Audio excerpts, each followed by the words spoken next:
Hello friends, good morning. നമ്മുടെ Kerala TV സീരിയലിലേക്ക് എല്ലാവർക്കും സ്വാഗതം. രാജലക്ഷ്മിയുടെ കള്ളത്തരം പൊളിക്കാനായിട്ട് വിശ്വനും പാറുവും കൂടി നല്ല രസകരമായിട്ടുള്ള ഒരു ട്രീറ്റ്മെൻറ്റ് അങ്ങ് തുടങ്ങി. ആണിച്ചുറ്റുക, മുള്ളാണി, ഇതൊക്കെ കൊണ്ട് നമ്മുടെ കാലിൽ അടിച്ചു കയറ്റാനായിട്ട് മകനും മരുമകളും കൂടെ ശ്രമിക്കുമ്പോൾ അയ്യോ ദേ എൻ്റെ വേദന മാറി, കണ്ടോ ഇപ്പം എനിക്കൊരു കുഴപ്പമില്ല, എൻ്റെ വേദനയൊക്കെ മാറി എന്ന് പറഞ്ഞുകൊണ്ട് ആശാത്തി അങ്ങ് തൻ്റെ വേദന നാടകം അങ്ങ് അവസാനിപ്പിച്ചു. കാരണം അല്ലെങ്കിൽ കാലം മുട്ടുസൂചി അടിച്ചു കയറ്റുമെന്ന് മനസ്സിലായതോടുകൂടി അപ്പം തന്നെ ഇവർക്ക് രണ്ടുപേർക്കും ചിരി വന്നോട്ടെ. രണ്ടുപേരും കൂടെ അവിടെ നിന്ന് ചിരിക്കുക. ഈ സമയത്ത് ചാട്ടം വരെ തുടങ്ങി. എനിക്കിനി ട്രീറ്റ്മെൻറ്റിൻ്റെ ഒന്നും ആവശ്യമില്ല എന്നൊക്കെ പറഞ്ഞുകൊണ്ട് ഇങ്ങനെ അമ്മ പറയുമ്പോൾ അത്ഭുതമായിരിക്കുന്നല്ലേ വിശ്വ എന്ന് പാറു. അക്യുപഞ്ചർ എന്ന് പറഞ്ഞപ്പോഴേ അമ്മയുടെ രോഗം മാറിയല്ലോ എന്നൊക്കെ പറഞ്ഞ് പാറു. പറഞ്ഞപ്പോഴേ മാറിയെങ്കിൽ ഇത് പ്രയോഗിച്ചിരുന്നെങ്കിലോ എന്ന് വിശ്വൻ. അമ്മ കൂടുതൽ ആരോഗ്യത്തോടെ പഴയതിനേക്കാളും നന്നായിട്ട് ഓടിച്ചാടി നടന്നേനെ എന്ന് പറയുക നമ്മുടെ പാറു. അതെ പാറു, എന്തായാലും നമുക്ക് ഈ ചികിത്സ ചെയ്തേ പറ്റുമെന്ന് വിശ്വൻ. അമ്മ അവിടെ കിടക്ക അമ്മ കിടന്നേന്ന് പറഞ്ഞു. അങ്ങനെ രണ്ടുപേരും കൂടി അമ്മയെ പിടിച്ചു കിടത്തി മുള്ളാണി അടിച്ചു കയറ്റാൻ നോക്കിയപ്പോഴത്തേക്കും ജീവനും കൊണ്ട് അമ്മ ഇറങ്ങി ഓടി. അങ്ങനെ ഇവർ രണ്ടുപേരും ഹാപ്പി ആയിട്ട് ഇങ്ങനെ അവിടെ നിൽക്കുക, ചിരിച്ച് നല്ല അന്തസ്സായിട്ട്. അത് കഴിഞ്ഞ് പിന്നെ പറഞ്ഞിട്ടുണ്ട് നമ്മുടെ പല്ലവിയും സേതുവും കൂടെ കടൽ തീരത്ത് വരുമോ, താനിങ് വന്നേന്നും പറഞ്ഞിട്ട് പല്ലവിയെ വിളിച്ചുകൊണ്ട് പോവുക. സേതു പാടോ എന്നും പറഞ്ഞ് നിർബന്ധിച്ച് പിടിച്ചുകൊണ്ട് പോകണം. അങ്ങനെ രണ്ടുപേരും കൂടെ ആ തിരമാലകളൊക്കെ നോക്കി ഇങ്ങനെ നിൽക്കുക. അത് നോക്കിക്കേ, ഇത് നോക്കിക്കേ എന്നൊക്കെ പറഞ്ഞിട്ട് പല്ലവിയെ എടുത്ത് പൊക്കി കറക്കുക നമ്മുടെ സേതു. പല്ലവിയുടെ ആ ഒരു ശ്രദ്ധ മാറ്റി കളഞ്ഞിട്ടേ അങ്ങനെ പല്ലവി എടുത്ത് കറക്കി നിലത്തങ്ങ് നിർത്തി സേതു. അപ്പോൾ എൻ്റെ പല്ലവി ഇതെന്താ സേതുവായിട്ട് നീ കാണിക്കുന്നതെന്ന് ചോദിക്കുമ്പോൾ എൻ്റെ പല്ലവി പറയാനുള്ളതൊക്കെ ഇന്ന് കോടതിക്ക് വേണ്ടി പറഞ്ഞ ദിവസമല്ലേ ഇന്ന്. മനസാക്ഷിയുള്ള ആരും പല്ലവി അനുഭവിച്ച ആ ഒരു പ്രയാസം മനസ്സിലാക്കുമെന്നൊക്കെയുള്ള കാര്യങ്ങളും നമ്മുടെ സേതു പറയാം. ഈ ഡിവോഴ്സിന് വേണ്ടി അധികം കാത്തിരിക്കേണ്ടി വരില്ല, നിനക്കത് കിട്ടിയിരിക്കുമെന്ന് പറഞ്ഞു. എന്തോ കിട്ടിക്കഴിഞ്ഞ് സന്തോഷിക്കാൻ എനിക്ക് താല്പര്യം. അവസാന നിമിഷം എന്തെങ്കിലും തടസ്സം വന്നു കഴിഞ്ഞാൽ എന്ത് ചെയ്യുമെന്ന് ചോദിച്ചു പല്ലവിയെ. അപ്പം ഇനി ഒരു തടസ്സവും വരത്തില്ലെന്നേ. അതെ, ഇനി അഥവാ തടസ്സമെങ്ങാനും വന്ന ആ തടസ്സത്തെ നോക്ക്, ഇപ്പം ഞാൻ പല്ലവി എടുത്തില്ലേ, ഇതുപോലെ എടുത്ത് കറക്കി എറിഞ്ഞ കടലിലേക്ക് അങ്ങ് എറിയുമെന്ന് പറഞ്ഞു. അപ്പോൾ എന്നെ കടലിലേക്ക് എറിയോ? അപ്പോൾ അയ്യോ പല്ലവിയെ അല്ല, തടസ്സത്തെ എറിയുന്ന കാര്യമാണ് പറഞ്ഞതെന്ന് പറഞ്ഞു. അങ്ങനെ സേതുവും പല്ലവിയും കൂടെ ഇന്നത്തെ ദിവസം അടിച്ചു പൊളിക്കാൻ തീരുമാനിച്ചു. എൻ്റെയും തൻ്റെ ലോകം പിന്നെ ഇവിടെ തീരാൻ പോവുകയാണെന്ന് പറഞ്ഞു. ഇനി നമ്മുടെ ലോകം വരാൻ പോകുന്നതെന്ന് പറയുമ്പോൾ അങ്ങനെ നമ്മുടെ മാത്രം ലോകം എന്താ ശരിയല്ലേ എന്ന് ചോദിച്ചു. അങ്ങനെ രണ്ടുപേരും കൂടെ ഇങ്ങനെ നിൽക്കുമ്പോൾ എന്നാൽ ഞാൻ ഒന്നുകൂടി എൻ്റെ സന്തോഷം ഒന്ന് പ്രകടിപ്പിക്കട്ടെ എന്ന് ചോദിച്ചു സേതു. അപ്പോൾ വേണ്ടാന്ന് പറഞ്ഞു പല്ലവി. പിന്നെ രണ്ടുപേരും കൂടെ അതിൽ ഓടി ചാടി നടക്കുക, ഭയങ്കര സന്തോഷം. എന്നിട്ട് പല്ലവിയെ ഒരു ഉമ്മ വയ്ക്കാനൊക്കെ സേതു ചെല്ലുന്നു. അപ്പോഴത്തേക്കും പല്ലവിയെ പിടിച്ച് തള്ളി സേതുവിനെ പിടിച്ച് തള്ളി പല്ലവി അവിടെ നിന്ന് ഓടിപ്പോകുന്നു. പിന്നെ നമ്മുടെ അച്ചു ഓട്ടോ ഓടിച്ചു പഠിക്കുന്നു. അങ്ങനെ അവരുടെ ജീവിതത്തിലെല്ലാം സെറ്റ് ആവുകയാണ്. പിന്നെ അച്ചു ഓട്ടോ ഓടിച്ച് പഠിച്ച് ആശാൻ്റെ അടുത്തേക്ക് വന്നു. അപ്പോൾ ആശാൻ്റെ അടുത്തേക്ക് വന്നപ്പോൾ മോള് നന്നായിട്ട് വണ്ടി ഓടിച്ചു കേട്ടോ എന്ന് ഈ ആശാൻ പറഞ്ഞു. അപ്പോൾ ആശാൻ്റെ അനുഗ്രഹം കൊണ്ടാണെന്ന് പറയുമ്പോൾ എത്ര വലിയ ആശാനുണ്ടെന്ന് പറഞ്ഞാലും നിങ്ങൾ നന്നായിട്ട് ഓടിച്ചില്ലെങ്കിൽ തീർന്നില്ലേ. ആശാന്മാർ മാത്രമല്ല ശിഷ്യന്മാരും നന്നായിരിക്കണം, എങ്കിലേ എല്ലാം റെഡി ആവുള്ളൂ എന്ന് പറയാം. അപ്പോൾ എന്നാൽ ശരി ഞാൻ പൊക്കോട്ടെ അതും പറഞ്ഞ് അച്ചു അങ്ങ് പോയി. അപ്പോൾ വലിയ വീട്ടിലെ കൊച്ചാണെന്നും എന്നാൽ അതിൻ്റെ അഹങ്കാരമൊന്നും ആ കൊച്ചിനില്ല എന്നൊക്കെ പറഞ്ഞിട്ട് ആശാൻ അവിടെ നിന്ന് പിള്ളേരോട് പറഞ്ഞു. പിന്നെ നിങ്ങൾ പ്രാക്ടീസ് ചെയ്യാൻ പറഞ്ഞു. അങ്ങനെ അവർ പ്രാക്ടീസും കാര്യങ്ങളായിട്ടിരിക്കുക. ഇത് കഴിഞ്ഞതിന് ശേഷം പിന്നെ കാണിക്കുന്ന ഇന്ദ്രൻ എന്തോ പോയി അണ്ണാനെ പോലെ ഇങ്ങനെ അവിടെ ഇരിക്കുക കേട്ടോ. അപ്പോഴാണ് നീ ഇവിടെ ഇരിക്കുമായിരുന്നു ചോദിച്ചാൽ അമ്മ അങ്ങോട്ടേക്ക് വരുന്നത്. എന്ത് പറ്റിയിടാ എന്ന് ചോദിച്ചു കേട്ടോ അമ്മ. എന്താടാ നിന്റെ മുഖമൊക്കെ വല്ലാതിരിക്കുന്നത്, എന്ത് പറ്റി, എന്താ കാര്യമെന്ന് ചോദിക്കുമ്പോൾ ഒന്നുമില്ല അമ്മേ എന്നും പറഞ്ഞിരിക്കുക. എടാ എന്തെങ്കിലും ഉണ്ടെങ്കിൽ ഒന്ന് പറയടാ, എന്താ കാര്യം എന്ന് ചോദിച്ചപ്പോൾ ഒന്നുമില്ലാന്നല്ലേ പറഞ്ഞത്. എൻ്റെ മനസ്സിലെ സങ്കടം അമ്മയോട് പറഞ്ഞാലൊന്നും മാറാൻ പോകുന്നില്ല എന്ന് ഇന്ദ്രൻ പറയും. അത് മാറണം എന്നുണ്ടെങ്കിലേ വേണ്ട, വെറുതെ എന്തിനാ നടക്കാത്ത കാര്യമൊക്കെ ചിന്തിച്ചു കൂട്ടുന്നതെന്നൊക്കെ ഇങ്ങനെ ഇന്ദ്രൻ പറഞ്ഞു. ഇത്രയ്ക്ക് സങ്കടം വരാൻ എന്താ ഉണ്ടായതെന്ന് നീ പറയടാ. അപ്പം എൻ്റെ പൊന്നമ്മയൊന്നും ഉണ്ടായില്ല, കുറച്ച് സ്വൈര്യം എനിക്കൊന്ന് തരാമെന്ന് ചോദിച്ചു ഇന്ദ്രൻ ദേഷ്യപ്പെട്ടു. എന്നാൽ പിന്നെ ആയിക്കോട്ടെ, അല്ലെങ്കിലും സ്വസ്ഥതയാണല്ലോ മനുഷ്യർക്ക് വേണ്ടത്. ഇനി ഞാനായിട്ട് എന്തായാലും അത് കളയുന്നില്ല, ഞാൻ പോയേക്കോ അവിടെ ഇരുന്നോ എന്നും പറഞ്ഞുകൊണ്ട് പുള്ളിക്കാരി അങ്ങ് പോയി. ഇന്ദ്രൻ നാശം എന്നും പറഞ്ഞുകൊണ്ട് അവിടെ ഇരിക്കാം. എന്നിട്ട് ഇങ്ങനെ അങ്ങോട്ടും ഇങ്ങോട്ടും ഇങ്ങനെ നടക്കുക കേട്ടോ, തല പുകഞ്ഞ് നടക്കുക. അപ്പോഴാണ് നമ്മുടെ പാറു അവിടെ നിൽക്കുന്നത് ഇയാൾ കാണുന്നത്. ഈ ഇന്ദ്രൻ എന്നിട്ട് പാറുവിനെ തന്നെ ഇങ്ങനെ നോക്കി നിൽക്കുക. പാറു അടുക്കളയിൽ എന്തോ ചെയ്തുകൊണ്ടിരിക്കുകയായിരുന്നു. എന്നിട്ട് ഈ ഇന്ദ്രൻ ഫോൺ എടുത്ത് പാറുവിൻ്റെ ഫോട്ടോ എടുത്തിട്ട് അത് പല്ലവിക്ക് അയച്ചു കൊടുക്കാൻ വേണ്ടിയിട്ടാണ്, പല്ലവി ഒന്ന് പേടിപ്പിക്കാൻ. ആ സമയത്ത് പാറു അവിടെ നിന്ന് നിങ്ങൾ വന്നേ എന്ന് പറഞ്ഞ് വിളിച്ചു. വിശ്വൻ അന്നേരം വന്നു. അപ്പോൾ വിശ്വൻ അങ്ങോട്ടേക്ക് വന്നു കഴിഞ്ഞപ്പോൾ ഏട്ടൻ വന്നിട്ടുണ്ടെന്ന് പറഞ്ഞു. മൂഡ് എങ്ങനെയുണ്ട് എന്ന് വിശ്വൻ അന്നേരം ചോദിക്കാം. ഞാൻ സംസാരിച്ചൊന്നുമില്ല, ദേഷ്യമൊക്കെ കാണുമായിരിക്കും, ചേച്ചിയുടെ കയ്യിൽ നിന്ന് അടി കിട്ടിയ ദിവസമല്ലേ എന്നിങ്ങനെ ചോദിക്കുക. അപ്പോൾ താൻ സൂക്ഷിക്കണം കേട്ടോ, ചേച്ചിയോട് തോറ്റത്തിൻ്റെ ദേഷ്യം തന്നോട് തീർക്കാൻ സാധ്യതയുണ്ട് എന്ന് വിശ്വൻ പറയുമ്പോൾ ഞാൻ ശ്രദ്ധിച്ചോളാമെന്ന് പറഞ്ഞു പാറു. ഇവൻ ഫോട്ടോയും എടുത്തിട്ട് അങ്ങോട്ടേക്ക് അങ്ങ് പോയി കേട്ടോ. എന്നിട്ട് ഒന്നും അല്ലാത്തതുപോലെ നേരെ അടുക്കളയിലേക്ക് ചെല്ലുക. അടുക്കളയിലേക്ക് ചെന്നിട്ട് പാറുവിന് എന്തോ അപകടം വരുത്താൻ പാകത്തിനാണ് ആശാൻ ചെയ്യുന്നത്. എന്നിട്ട് ഒന്നും അല്ലാത്തതുപോലെ അടുക്കളയിൽ ചെന്ന് കയറിയിട്ട് ഒന്നും അല്ലാത്തതുപോലെ ഇങ്ങനെ ഇറങ്ങി വന്നു. ആ സമയത്ത് ഗ്യാസിൻ്റെ ഭയങ്കര മണം വരുന്നേ. പാറു അങ്ങ് ചെന്നപ്പം വിശ്വൻ്റെ അടുത്തേക്ക് ഓടി ചെന്നിട്ട് വിശ്വ ഗ്യാസിൻ്റെ മണം വല്ലതും വരുന്നുണ്ടോ എന്ന് ചോദിച്ചു. പാറു സ്മെല്ല് ചെയ്ത് നോക്കാൻ പറഞ്ഞു. അപ്പോൾ ഉണ്ടല്ലോ, നന്നായിട്ടുണ്ടല്ലോ. അപ്പോൾ ഇപ്പം തീ കത്തിക്കണ്ട, ആ ജനലും വാതിലും തുറന്നിടാം, ഗ്യാസ് പോയിക്കോട്ടെ വാ എന്നും പറഞ്ഞുകൊണ്ട് വിശ്വൻ എന്നിട്ട് ശരിയാക്കാൻ ചെന്നു. അപ്പോൾ പാറു ജനൽ തുറന്നിട്ട് അത് തുറന്നിട്ട് ഇത് തുറന്നിട്ടെന്നൊക്കെ പറയുന്നുണ്ട്. അപ്പോൾ ഈ ഇന്ദ്രൻ അതൊക്കെ അവിടെ നിന്ന് കാണുകയും കേൾക്കുകയും ചെയ്യാം. അതും തോറ്റു എന്ന് പറഞ്ഞ് നിൽക്കുന്നു. ഗ്യാസ് ആരോ തുറന്നിട്ടിരിക്കുക, താനത് അടയ്ക്കുക എന്നൊക്കെ പറഞ്ഞ് വിശ്വനും പാറുവും കൂടെ അവിടെ ചെയ്യുന്നതല്ല ഇന്ദ്രൻ അവിടെ നിന്ന് കേൾക്കുക. എന്നിട്ട് ഇന്ദ്രന് കലി കയറിയിട്ട് ഇന്ദ്രൻ അകത്തേക്ക് കയറിപ്പോയി.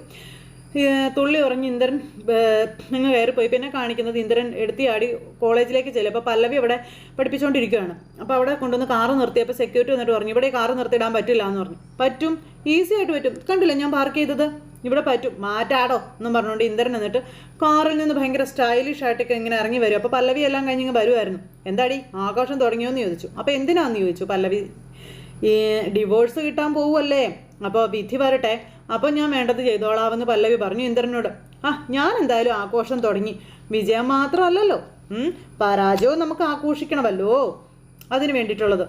എങ്ങനെയൊക്കെ ആഘോഷിക്കണം എന്നുള്ളൊരു കൺഫ്യൂഷനിലാണ് ഞാൻ എന്നും പറഞ്ഞ് ഇന്ദ്രൻ ഇങ്ങനെ പല്ലവി അളന്ന് സംസാരിച്ചുകൊണ്ടിരിക്കുക. അങ്ങനെ ഇരിക്കുമ്പോഴാണ് നമ്മുടെ പാറുവിനെ കാണുന്നത്. അവൾ കിച്ചണിൽ ജോലിയൊക്കെ ചെയ്തുകൊണ്ടിരിക്കുകയായിരുന്നു. എന്നെയാണെങ്കിലോ അവളിട്ട് കാണുന്നുമില്ല. പക്ഷെ ഞാൻ അവളെ കാണുകയും ചെയ്തു. അപ്പം എൻ്റെ അനിയത്തി എന്തെങ്കിലും ചെയ്താലുണ്ടല്ലോ തന്നെ ഞാൻ വെറുതെ വിടില്ല എന്ന് പറഞ്ഞ് തീർന്നപ്പോഴത്തേക്കും കൊയ്തെറി എന്ന് പറഞ്ഞിട്ട് ഒച്ച വെച്ചു. അപ്പോൾ ഒന്നും ഞാൻ ചെയ്തില്ല, ചെയ്യാൻ പോകുന്നതേ ഉള്ളൂ എന്ന് ഇന്ദ്രൻ പല്ലവിയോട് പറയാം. ഞാൻ കാണിച്ചു തരാം എന്ന് പറഞ്ഞുകൊണ്ട് ഇങ്ങനെ ഫോട്ടോ കാണിച്ചു കൊടുത്തു. ദേ ഞാനിപ്പോൾ പറയാൻ പോകുന്ന കാര്യങ്ങൾ ഇത് തെളിവ് സഹിതം കണ്ടാലല്ലേ നിനക്ക് ഗൗരവം മനസ്സിലാവത്തുള്ളൂ. അതാ വന്നത്. പിന്നെ ഇന്നത്തെ അത് അവൾ എങ്ങനെയെങ്കിലുമൊക്കെ തലയൂരി പോകും. പക്ഷെ നാളെ ഞാൻ ചെയ്യാൻ പോകുന്നത് ഒരിക്കലും അവൾക്ക് തലയൂരാൻ പറ്റത്തില്ല. അതിൻ്റെ ഇങ്ങനെ ഓരോ കാര്യങ്ങളും ഞാൻ ചെയ്തുകൊണ്ടേയിരിക്കും. ഗ്യാസ് തുറന്നിടും, ഗ്യാസ് പൊട്ടിത്തെറിച്ച് ഭംന്നും പറഞ്ഞുകൊണ്ട് അവൾ തീരുമെന്നൊക്കെ പറഞ്ഞ് ഇങ്ങനെ പല്ലവിയുടെ മുന്നിൽ വന്നെന്ന് പറയാം. പിന്നെ ഞാനൊരു ചെറിയ പണി അതിൻ്റെ ഇടയ്ക്ക് അങ്ങ് ഒപ്പിക്കും. ദേ ഗ്യാസ് ചിലപ്പോൾ പൊട്ടിത്തെറിച്ച് മരിച്ചു എന്നൊക്കെ ആയിരിക്കും പത്രത്തിൽ വരുന്നത്. നീ എന്ത് ചെയ്യൂടി, നീ എന്നെ കൊല്ലുമെന്ന് ചോദിച്ചു. അപ്പോഴത്തേക്ക് എന്തെൻ്റെ കുത്തിന് കയറി പിടിച്ചു നമ്മുടെ പല്ലവി. നീ എന്നെ കൊല്ലടി എന്ന് പറഞ്ഞുകൊണ്ട് ചെല്ലുക. നീ എന്നെ ഒന്നും ചെയ്യാൻ പോണില്ല, നിന്നെ ഞാൻ വെറുതെ വിടില്ല, നീ ഇല്ലാതെ എനിക്കെന്ത് ജീവിതം എന്നൊക്കെ പല്ലവി ചോദിക്കാം. മരിക്കാനായിട്ട് നടക്കുന്നവനാ ഞാൻ. മരിക്കാനായിട്ട് തീരുമാനിച്ച ഒരാളെ കൊല്ലുന്നതിനൊന്നും യാതൊരു പ്രയാസവും ഇല്ല, ഞാനത് ചെയ്തിരിക്കും എന്നും പറഞ്ഞുകൊണ്ട് പല്ലവിയോട് ഇവൻ വെല്ലുവിളിയായിട്ട് സംസാരിക്കുന്നു. നിനക്കിട്ടുള്ള പണി വരാൻ പോണേ ഉള്ളൂ മോളെ എന്നും പറഞ്ഞുകൊണ്ട് ഇവൻ പല്ലവിയോട് പറയാം. എനിക്ക് എന്തൊക്കെ ചെയ്യാൻ പറ്റുമെന്നേ ഞാൻ കാണിച്ചു തരാം, നീ കാത്തിരുന്ന് കണ്ടോളാനൊക്കെ പറഞ്ഞിങ്ങനെ പോവുക. അപ്പോഴേക്കും നമ്മുടെ ഇന്ദ്രൻ അങ്ങോട്ടേക്ക് ഇറങ്ങി വന്നത് പല്ലവിയെ ഭീഷണിപ്പെടുത്തിയിട്ട്. അപ്പോഴേക്കും സെക്യൂരിറ്റി വന്നിട്ട് പറഞ്ഞു ഏടോ തന്നോടല്ലേ ഇവിടെ നിർത്താൻ പറ്റില്ല എന്ന് പറഞ്ഞെന്ന് പറഞ്ഞുകൊണ്ട് ദേഷ്യപ്പെടുമ്പോൾ പിന്നെ വന്നു എന്നും പറഞ്ഞ് ഇന്ദ്രൻ അയാളെ നേരെ നോക്കി. അപ്പോൾ ആര് നിർത്തിയിടുന്നു, ഞാൻ പോവാ എന്നും പറഞ്ഞുകൊണ്ട് ഈ ഇന്ദ്രൻ വണ്ടി എടുത്തുകൊണ്ട് അങ്ങ് പോയി. ഈ സമയത്ത് പല്ലവി ഇത് സേതുവിനെ വിളിച്ചു പറഞ്ഞു. അപ്പോൾ അവൻ്റെ ഈ ഭീഷണി അത് അവനെടുക്കുന്ന പറഞ്ഞ അതേ ഗൗരവത്തിൽ തന്നെ താനത് വിട്ട് കളഞ്ഞേക്കണമെന്ന് പറഞ്ഞു. പിന്നെ തോറ്റവൻ്റെ വെല്ലുവിളിയാ അത്. അതിനി ഒരിക്കലും പല്ലവിയെ ബാധിക്കാനേ പാടില്ല എന്ന് പറയുമ്പോൾ സേതുവേട്ടാ എനിക്ക് എന്തെങ്കിലും സംഭവിക്കുന്നു എന്നുണ്ടെങ്കിൽ പോലും ഞാനത് അവഗണിച്ചു വിട്ടേനെ. പക്ഷെ എൻ്റെ പാറുവിനെ വെച്ച് അവൻ കളിക്കുന്നത്. അപ്പോൾ കേസ് തോൽക്കുന്ന ഒരു തരത്തിൽ അവൻ അംഗീകരിക്കില്ല. അതിന് പ്രതികാരമായിട്ട് അയാൾ എന്തും ചെയ്യുമെന്നുള്ള കാര്യം പല്ലവി പറയും. അപ്പോൾ അതിന് ഇവൻ ചെയ്തു കൂട്ടുന്നതൊക്കെ തെറ്റ്, അതിനുള്ള അല്ലെങ്കിൽ അവൻ ചെയ്തു കൂട്ടുന്ന ക്രൂരതയ്ക്കൊക്കെ ഒരു തെളിവ് വേണ്ടേ. അപ്പോൾ അയാൾ ഇങ്ങനെയൊന്നും പറഞ്ഞിട്ടില്ല എന്ന് നാളെ പോലീസിനോട് പറഞ്ഞാൽ പിന്നെ നമ്മൾ എന്ത് ചെയ്യും എന്നിങ്ങനെ പല്ലവി ചോദിക്കുക കേട്ടോ. അപ്പോൾ സേതുവിന് വീണ്ടും ധർമ്മസങ്കടമായി. പാറുവിനെ അയാൾ ഉപദ്രവിക്കുന്നുള്ള കാര്യം ഉറപ്പാണെന്ന് പറയുമ്പോൾ പിന്നെ നമുക്ക് എന്ത് ചെയ്യാൻ പറ്റും പല്ലവി, താൻ എന്തായി പറയുന്നത്, ഇതിൻ്റെ പേരിൽ കേസൊക്കെ പിൻവലിക്കാനായിട്ട് നമ്മളെ കൊണ്ട് പറ്റുമെന്ന് ചോദിച്ചു. അപ്പോൾ അതെന്തായാലും നമ്മളെ കൊണ്ട് പറ്റില്ല, കേസിൽ നിന്ന് ഞാൻ പിന്നോട്ട് പോകുന്ന പ്രശ്നമേ ഇല്ല എന്ന് പല്ലവി ധൈര്യമായിട്ട് അങ്ങ് പറഞ്ഞു.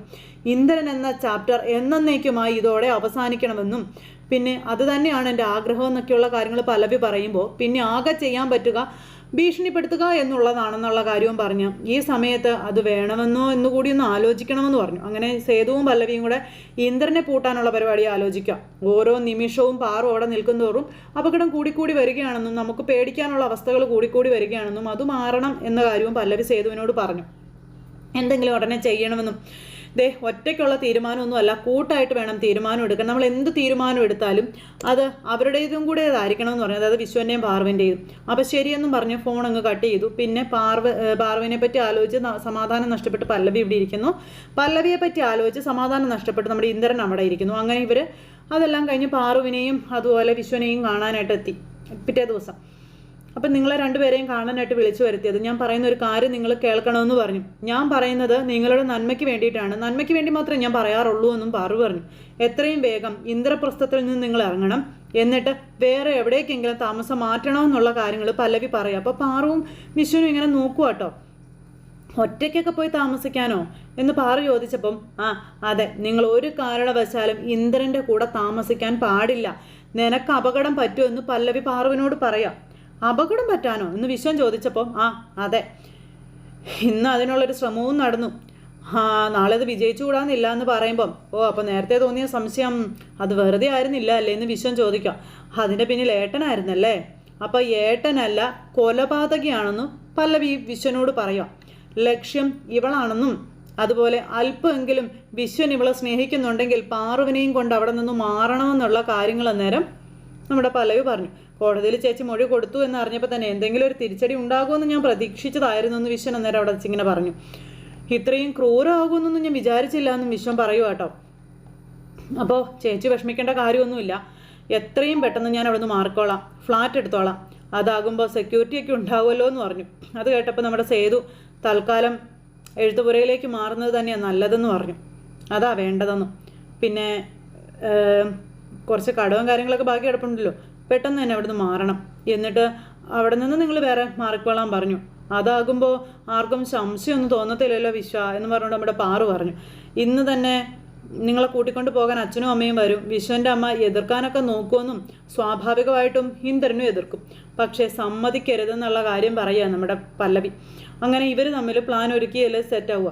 അപ്പോൾ ഇന്ന് തന്നെ ഞങ്ങൾ എഴുത്തുവരയിൽ എത്തിയിരിക്കും, ചേച്ചി വിഷമിക്കേണ്ട എന്ന് പറഞ്ഞു. എനിക്ക് എൻ്റെ പാറുവിനെ രക്ഷിച്ചേ പറ്റൂ എൻ്റെ ഏട്ടനിൽ നിന്നും പറഞ്ഞു വിശ്വനും ആ തീരുമാനം എടുത്ത് പാറുവിനെയും കൂട്ടി അങ്ങ് പോകുമ്പോൾ പല്ലവിയും സേതുവും കൂടെ ഒരു പരിധി വരെ വിജയിച്ചു എന്നുള്ളൊരു ധൈര്യത്തിൽ അവിടെ അങ്ങനെ നിൽക്കുക.